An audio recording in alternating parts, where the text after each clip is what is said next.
if this prediction is correct, we've got Ireland versus South Africa. It's fine, bro. You can cut that out. That is the worst. Okay.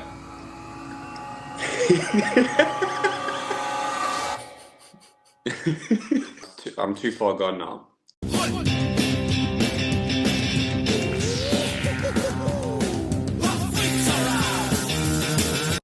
Welcome back to Safas Unscripted. It's a happy day. We have things to talk about, like the URC semi-finals. Rassie Erasmus has announced his first box squad. We'll also be covering that. But it's also a sad day, people, because I saw Frosty last night, and we decided to play a little game of paddle. And we got smashed, and I'm not really a fan of losing. But it's tough if you only play like once a week and you go up against a pro that plays about 4 times a week, but still losing is tough. Can you please just clarify when you say we got smashed? Well, myself and my teammate got smashed by Frosty. There we go. Thanks for that. And I had to drive to the other side of the world just to get absolutely railed there. Yeah, it's the big leagues out here with me, So, but we can go for some training sessions. I won't charge you. It's okay. We'll just try and beat him at something different.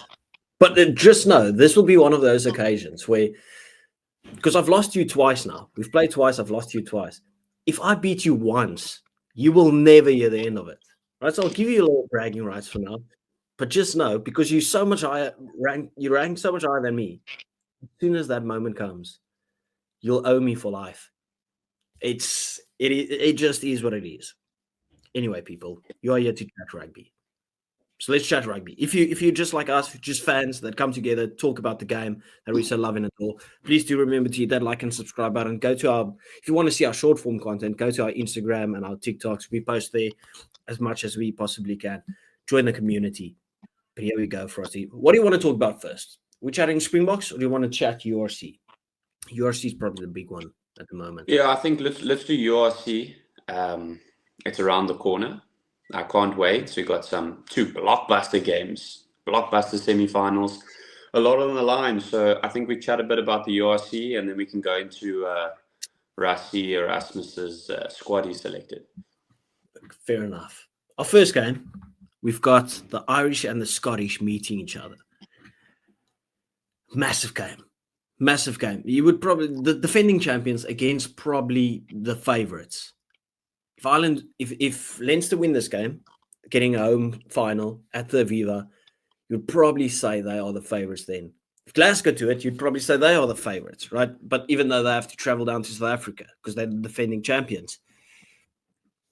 Have you seen enough from Glasgow in that performance against the Stormers to say that they could take out Leinster at the Aviva? I find myself in a strange position where I'm in two minds. You've got the reigning champions going up against a fully stacked Irish team. Yeah, they're missing one or two players, but still very, very strong team that Leinster's putting forward. Glasgow, their previous game against the Stormers, I thought it was a great performance from them. They executed in their attack, in their defense. They shut us down.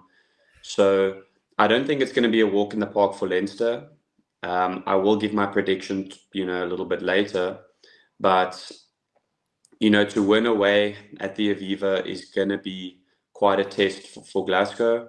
But I wouldn't say it's too far outreach for them. I think they can apply a lot of pressure. And if they can just execute their game plan and, out-attack Leinster, I think we could perhaps see an upset. But, it's this weird situation where last season, we remember Glasgow just getting the upset victories, going to Loftus, getting the victories there, right?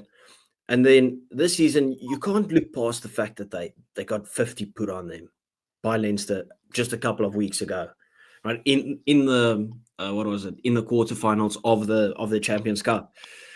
But you look at that performance against the Stormers. You look at how clinical Glasgow were. You look at how defensively sound they were. But then, in saying that, if you look at that Leinster game, Leinster beat them physically. And we said that in the preview of the Glasgow Stormers game, where if the Stormers get the upper hand physically, it's going to be tough to beat them. Well, we got the upper hand physically. We just decided not to defend. And if Glasgow can somehow get around that defense of Leinster that's been so well structured this entire season, they could be trouble. Right? But Glasgow's defense and the way that they've operated, the maturity that they've played with this season, I know they lost the game against Saints, right? And they fell out of the Champions Cup. But that doesn't mean they've been bad all season. They've been very good all season. Yeah, maybe a bit of a lackluster performance against the Scarlets, right? But this job done. Still put 33 points on them, put 55 on Glasgow, put another 50 on Harlequins without even conceding a single point.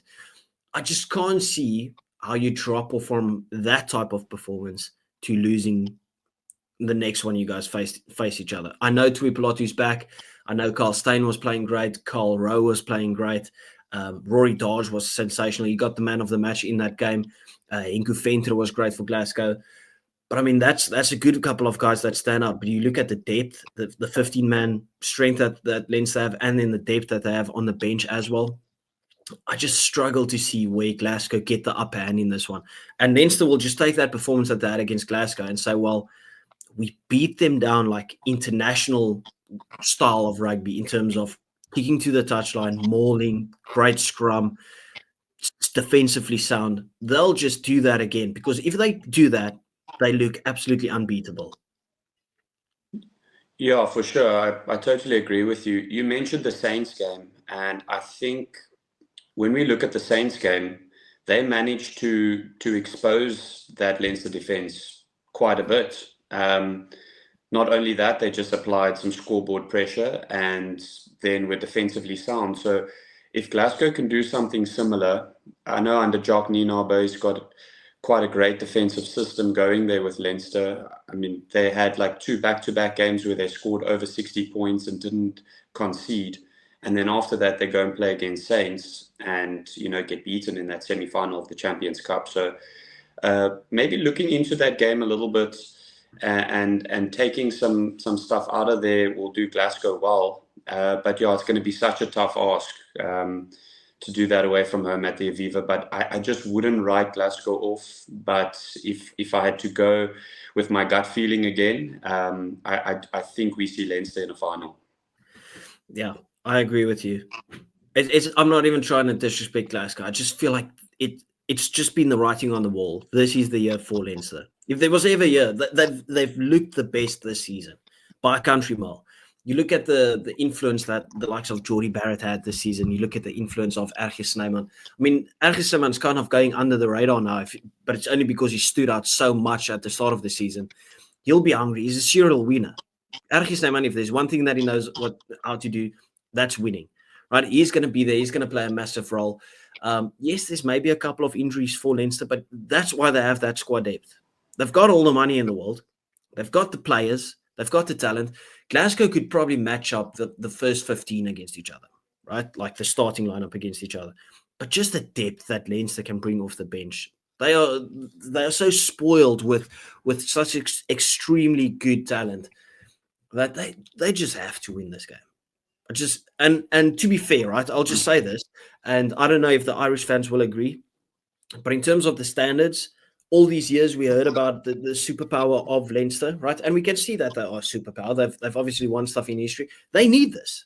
They need this victory because since the South African teams have come into it, they haven't got any trophies. So finally to break that little voodoo that they have over them with that, where South Africans can hold that over them, for them to break it would be absolutely massive to finally get back to winning ways. Because I think as soon as Leinster win one, if they win this URC, they might just go and win this Champions Cup. They might win back-to-back URC. Just getting over that line once, just the confidence that it will give to that team again, take the doubt off the coaches, the doubt of the players, take away the choking narrative that's being played up in recent years. So I've got Leinster to do it. I've got them to do it.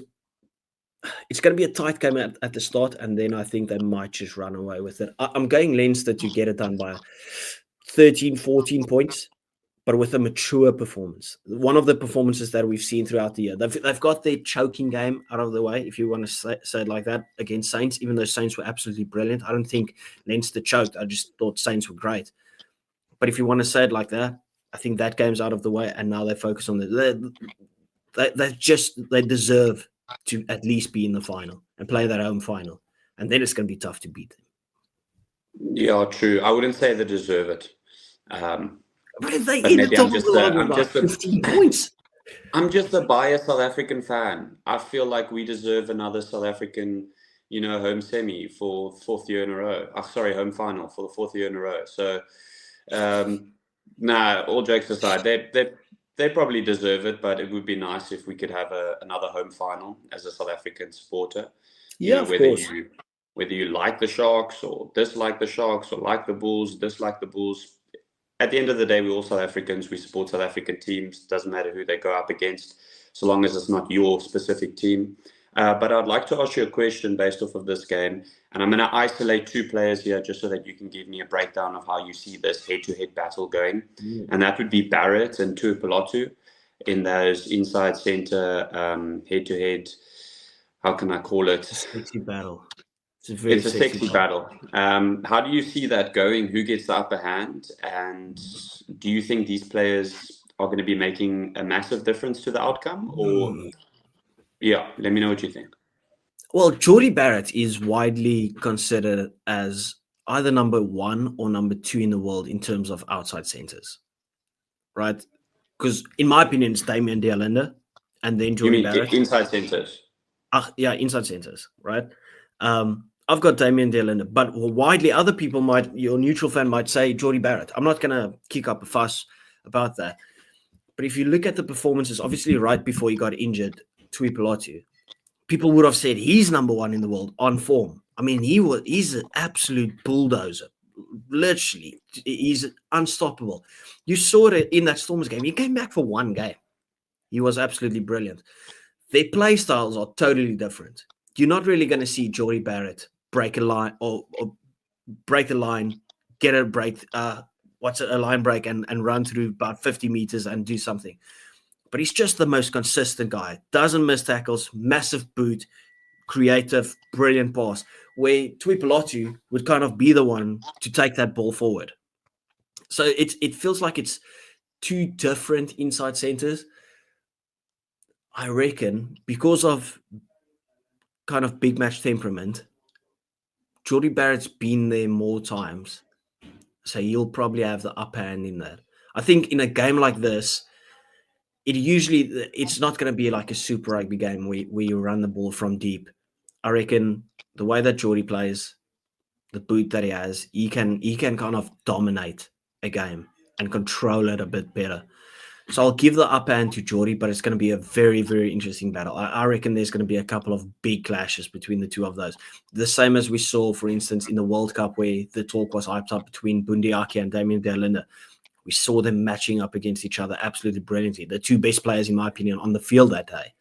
I reckon this has got the same thing written all over it as well. Yeah, I think it's where variety and dominance collides. I think Barrett will give you that variety with the ability to kick, carry, and make those calls in the back line, coming also from a bit of a fly-off background as well. He can play multiple positions, so he gives you that variety, whereas Tuipulotu gives you that dominance, that front foot ball, something that Glasgow need in order to get. Do you reckon Jordie starts, by the way? Sorry? Do you reckon Jordie starts? Because obviously the previous big match, they had Robbie Henshaw and he's Robbie Ringrose.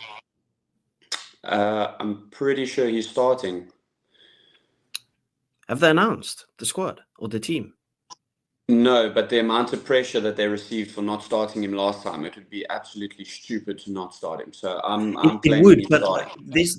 I don't know if you heard, but there was like this regulation of the IRFU that said that certain players had to play certain games. So you can't pick Jordie Barrett if there's like an Irish international. I'm talking under correction, but I reckon that was part of the reason that he didn't start that game against Saints because of that regulation.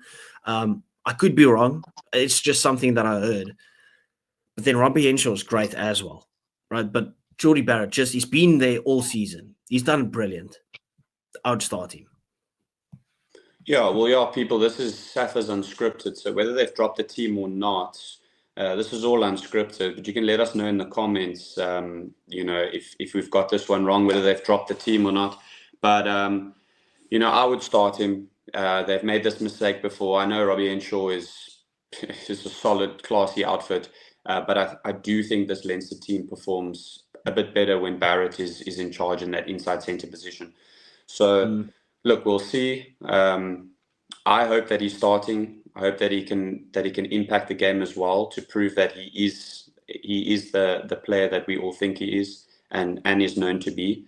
But yeah, it's going to be a great battle, and I can't wait for that game on the weekend. Yeah, RG Snyman had a bit of a quiet one in the semi-final of the Champions Cup. Though I really want him to put in a massive performance. They'll need him to put in a massive performance, because when RG is at it, it's a scary thought for any of the teams. But let's go over to our side. Let's talk about the Safa derby that we've got there. Interesting discussion, right? Because you would say on form and performance-wise, where it's being played, the Bulls probably have the upper hand in all of that. But then I bring you this. They've met twice this season. Sharks won both games. What's our thoughts on that? Just the initial thoughts on just that statement. The initial thoughts is, I don't know how that game is going to go. I wouldn't be. This is a game that I would never be able to put a slight bit amount of money on if I was a betting man. Reason being, we know that the Sharks season has just been one weird season, with some performances and glimpses of perfection, rugby perfection, and then utter, shithousery, wink, wink. But, at the end of the day, it's a South African battle, and anything can happen in these derbies. I saw a post the other day saying that, these two teams dislike each other. But I always thought that, Western Province or Stormers and Bulls had more of a feud. But I think over the years, I think it's a bigger rivalry. Doesn't mean these guys get along. Yeah, I think of recent, they've built up quite a bit of a feud, especially probably due to these two victories from the Sharks, even though the Bulls have had more of a complete season. It's very hard to say how I think this is going to go. Both teams have Springbok players. The Springbok team was announced, the squad as well. So we're going to be seeing familiar faces in this battle. And it's going to be interesting to see which of the Springbok players put their hand up to say, Rassie, yeah, I'm ready for the international season. Because obviously this will be the last game for some of them before we go into international season with the Springboks. So you have to put your best foot forward. You don't get a second shot at this one.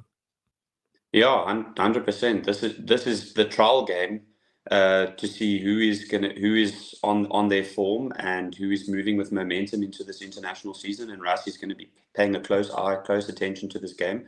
So it's going to be interesting to see. And if I have to say what I think the game's going to go like, I think it's going to be extremely physical. I think we're going to see a lot of niggles and aggressiveness between the two outfits. We might see a few handbags thrown. Argy-bargy. Who doesn't like argy-bargy? I think it's going to be great. What do you think? Do you think that one team sort of stands out for you in terms of? I know you said that. Not same preview as we did for the Sharks Munster game, where it's like Bulls should be winning this if you take recent form into it. You take performances into it. They should be winning this. But when it comes down to the Sharks and the players that they have, the winning mentality, when the Sharks are at it with those players and the quality that they have, no one will beat them. All right? If they are well structured, well coached, they'll do anything.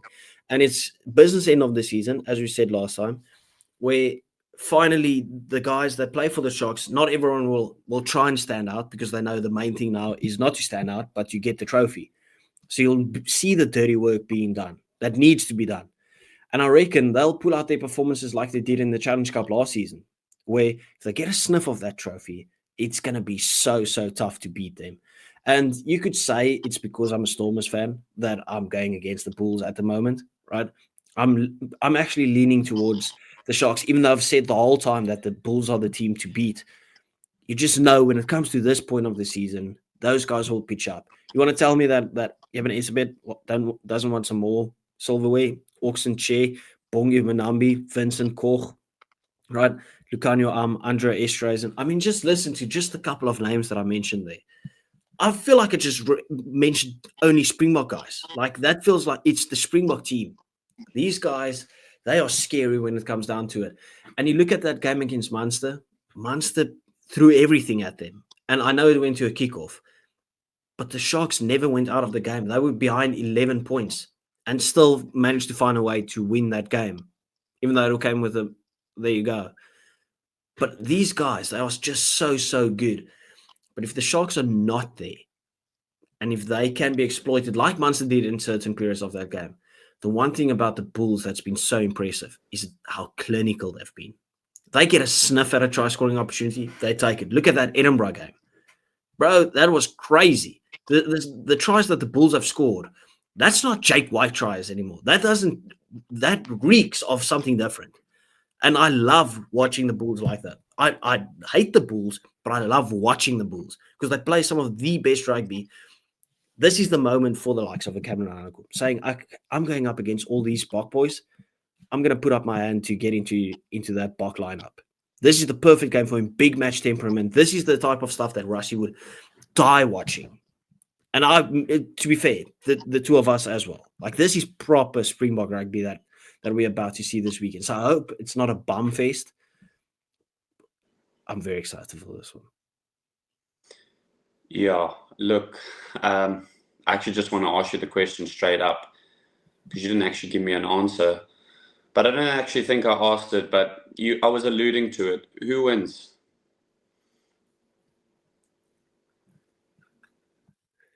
Oh, the Bulls deserve their trophy. No, I'm not giving them their satisfaction. I'm going with the Sharks. I'm going with the Sharks. Give me the Sharks. Please. I've had to sit and deal with the Bulls fans in my comments all week. All week.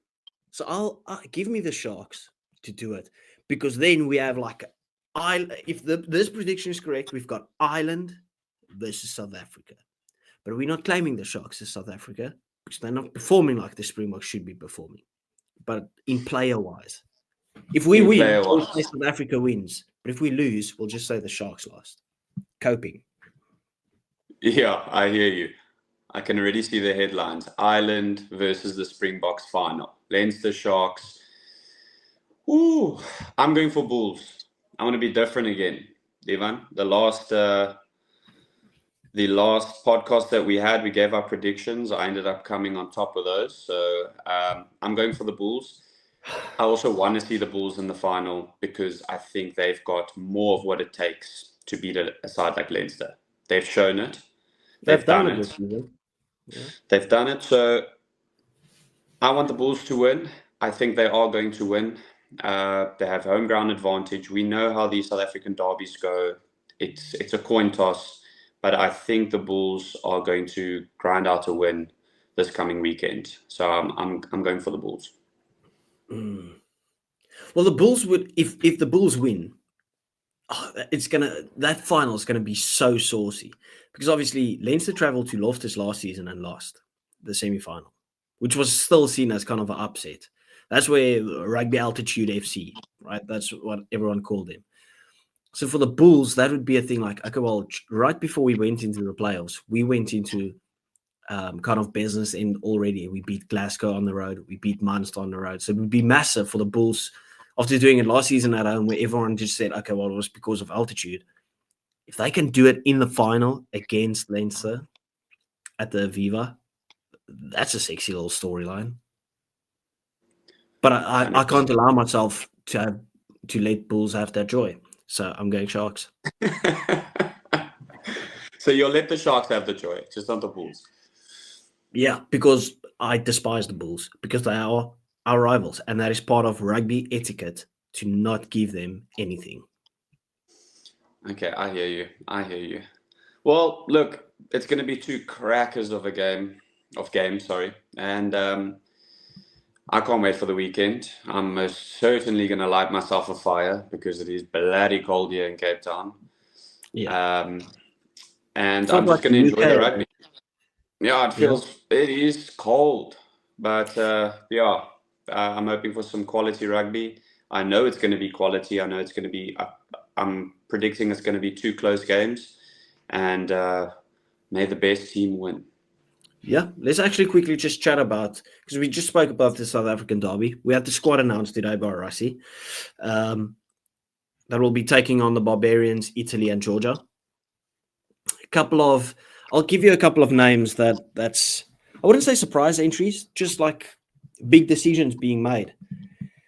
I'll give you the first two: Jordan Augustus, Trokkie, back in there, and then the reborn Lode Jager. Bro, that I thought he was a pundit now. Back in the Bok lineup. What's your thoughts on those two getting in there? Well, to start off with Trokkie, I think it was a long time coming. We've had such great eighth mans that, you know, I always saw a space for him in that team, but because we had such stacked amounts of eights in this country, it was hard to probably for Rassi to position him in that Springbok team. But now he's getting his chance, and I think he adds a little bit different to our conventional eights that we have playing here in South Africa. So I'm happy for him. I think he suits the way Rassi wants to play as an eight. And yeah, in terms of Lode Jager, but if that guy can just stay injury free, he can be one of the best locks in the world. He Yeah. struggled so much That's throughout where he his was, career. obviously before injury. Yeah, Yeah. I mean, so much potential. We've seen time and time again great performances from Lode Jager. Just unfortunate that he is a bit injury prone, but it's good to see him back in the team. And, you know, I wish him all the best. And I hope Mm. he does really well. Yeah. Another massive introduction in there, Cameron Hanekom. We just spoke about him. Like, this is his moment to shine now. I've said it before. I'll say it again. I want guys to, if we give them a chance, get some consistent game time. I don't want to see the same situation like a Ivan Ruiz, where he gets like a one-off game, two games. And the same with Trokkie. If you're gonna go for the one above the other, you got to back them for a couple of games, because guess who's also in the squad, right? The one that we thought is injured, Jasper Wiese is also there. So we might get a situation where one plays against Barbarians, the other one plays against Georgia, and Jasper Wiese just plays both games against Italy. Which I wouldn't have a problem with it, but I'm more like, just give me some continuity when it gets there. Now, I want to hear your thoughts, because there's two massive exclusions when it comes to the forwards. No Ivan Roos and no Johan Grobler, which is crazy in my opinion, right? Obviously, Rassi has his thoughts when it comes to this, but both of those guys, I'm just like, what should they have possibly done more to get into this team? I just don't understand it. Because people talk about Evan Roos being like a liability or whatever, and I'm like, well, based on what? 2 seasons ago, when he didn't have discipline or whatever, he's cleaned that up drastically this season. This season, Evan Roos has been phenomenal. He has hardly put a foot wrong. He's like the only Stormers guy that actually pitched up and played. So that's a tough one. And Johan Grobler, in my opinion, has been the best hooker for us in the URC by a country mile. I just don't understand it. Yeah, I mean, we've spoken at length about Ivan Roos, and he's such a quality player. I think it comes down to the question, who do you think's better, Ivan Roos or Cameron Hanekom? And I think that's the reasoning behind Rassi's selection. I know that Ivan Roos was given a chance, and he didn't get the opportunity to get that snowball effect to cement his place in that Springbok team, you know, as a starter or even someone that could come off the bench as an impact player. He didn't get that momentum. Whereas I feel like if Rassi can give Cameron the opportunity to play a couple games and get that self-confidence in that Springbok jersey, he could keep it. So you got to ask yourself the question, who do you think is a better player? Who do you think suits the Springbok style more? And who's going to Well, listen to the way Rassi wants to play? Do you reckon that should be the comparison? Because I see it as Evan Roos could take that 8 jersey for the Springboks, where Cameron Hanekom, with everything that he offers, in my opinion, just in my opinion, that if Siya Kolisi is not going to be playing for too much longer, Cameron Hanekom could easily just take the flanker position, take that 6 jersey, right? He's played there brilliantly. He plays anywhere in that Lucy battle. So I wouldn't mind having, for instance, both of them. But that's just my opinion on it. Like I see Evan Moore as just your 8 that carries hard, runs hard. Cameron Hanekom is like our most versatile player. He just reminds me. I'm not saying he's on that level yet, but of like an Adi Surveyor that literally picks the ball up and does whatever he wants to, and it just works. It just truly works. So I can see in the long run, Cameron Hanekom playing either 6 or 7, for instance, and then because we obviously switch our numbers, and then Evan Roos maybe in that 8 jersey, but then he has to fight Trocchi for that jersey, and obviously the first choice is Jasper Visa at the moment. I just felt with the way that he's performed this season, I just couldn't believe that he's not there. That's just my thoughts on that one. What's your thoughts on Robbie's not making it? Who are the hookers that is in the squad? Bongi Manambi,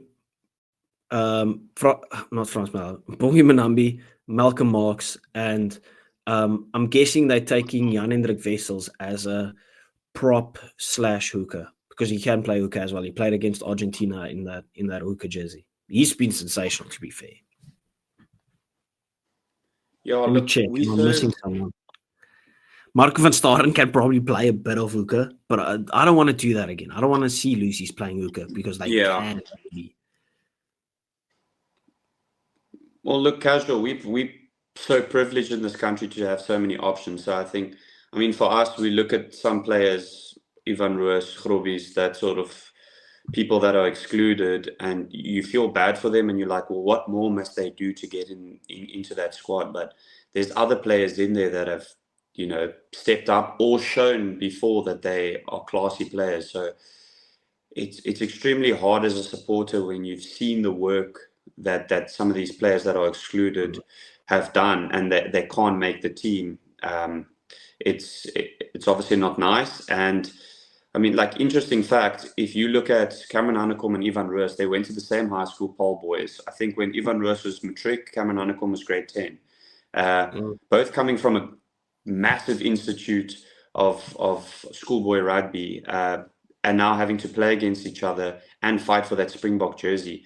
At the same time, it's beautiful that we've got all these options, but it's also sad that some people just won't get given the opportunity or another opportunity based off of the fact that we are just stacked. Yeah. It's a privilege and a curse for some of these guys. For us as fans, it's a privilege. For some of these players, it's a curse. Let's quickly just run through the backs because it's a bit more, I would say, stable, like expected, these selections. The big ones in, as you would probably know, Ethan Hooker finally gets his flowers, getting into the Bok lineup, and we've called for it all season. He's probably got the most man of the match awards this entire season. He's been absolutely brilliant at 12, 13, 14, 11, wherever you want to put him. Quan Horn also gets into the squad. He's obviously made his debut against Portugal. It was great there. But he kind of broke through last season, and he's just taken that form into this season. But the talking point obviously has to be Makatsa, who's come straight from varsity rugby, signed with the Cheetahs, but hasn't played for them, so no professional games yet. And he'll most likely feature somewhere against one of these teams. And that surely has to be a record, playing for the Springboks before you've even played a pro game. Absolutely sensational. And then the best one, in my opinion, the best player in the world. I can't wait to see him back in green and gold. Damian Willemse. So sexy to have him right there. What's your thoughts on some of those inclusions? Not Damian Willemse, that was expected, obviously, but the others. Well, excuse me if I'm butchering his surname. Makatsa, the Varsity Cup, UCT Varsity Cup wing. I just think that's a beautiful story. Not only because he's just given an opportunity straight out of Varsity Cup, not having played URC or anything like that, but what Rusty's doing right there is showing the entirety of South African rugby players that at any given time you are being watched. So if you put your hand up, an opportunity can land in front of you, and you have the opportunity now to take it. So it's a beautiful story, and look, I hope he gets maybe a couple minutes, and I think it's good for the sport, it's good for South Africa and the foundation of rugby in South Africa. So that's great to see. Damien Willemse, as you would say, best player in the world. That's facts. I mean, I think it's a no-brainer to add him there. What I will say is after him coming back from injury, he does look a lot bigger. I don't know if it's just me, he looks a lot bigger in size. So will we see him at 12 or will we see him at fullback? That's fullback. Best fullback his best player in the world. You play him in fullback. Yeah, well, we say that now, but we never know what Rusty's thinking in terms of that. Remember, we've still got the Fussies, we've still got the Villy Leroux's. So it'll be interesting to see what they do with him. And, like Ethan Hooker, we've been asking for this. He's shown week in and week out that he's got that intent. He's hungry to play for the Boks. He had a phenomenal game this weekend, man of the match performance. So, yeah. And just to round it off, controversial one, and I want to pose this one to you, because there's a bit of a controversial figure in South Africa, because a lot of people love him, and a lot of people are very irritated by him. We've got Faf de Klerk in there, right? Obviously, Grant Williams is still there, Jaden Eriks is there, Kobus Reinach is there. Morten van den Berg is also there. But no Embrus Papier still. Same WhatsApp group as the others that I just mentioned for the forwards. You can say Lorenzo Julius maybe feels a bit hard done by. I get it. But the big one for me was Embrus Papier, because he's been brilliant. Absolutely sensational the past 2 seasons. Are you surprised by that selection? Are you happy with the selection of Faf? Do you reckon that's just experience? What do you think that's based on, and are you happy? Look, I think a Bok team with Faf is always great. He brings that experience. A lot of the players, can pick his brain and learn from him. It is sad to see that Emrys Papier, after week in and week out performing at the highest level, doesn't get that inclusion. Did this past weekend have something to do with it? I don't know, maybe. But he has been given a chance in the past, and maybe, like you said, same WhatsApp group as Ivan Roos. If Rusty feels you're not suiting the system and you're not performing, then that's maybe why you're not in the team. It's hard for me to say, but I would have liked to see him get given that opportunity, seeing as though he's the informed scrum off for South Africa at the moment. Yeah, fair enough. That wraps it up, people. Thank you very much for watching. Please do remember to hit that like and subscribe button. Give us your predictions in the comment section. Also tell us what you think about the Springbok lineup. We appreciate you guys, and we will see you next time.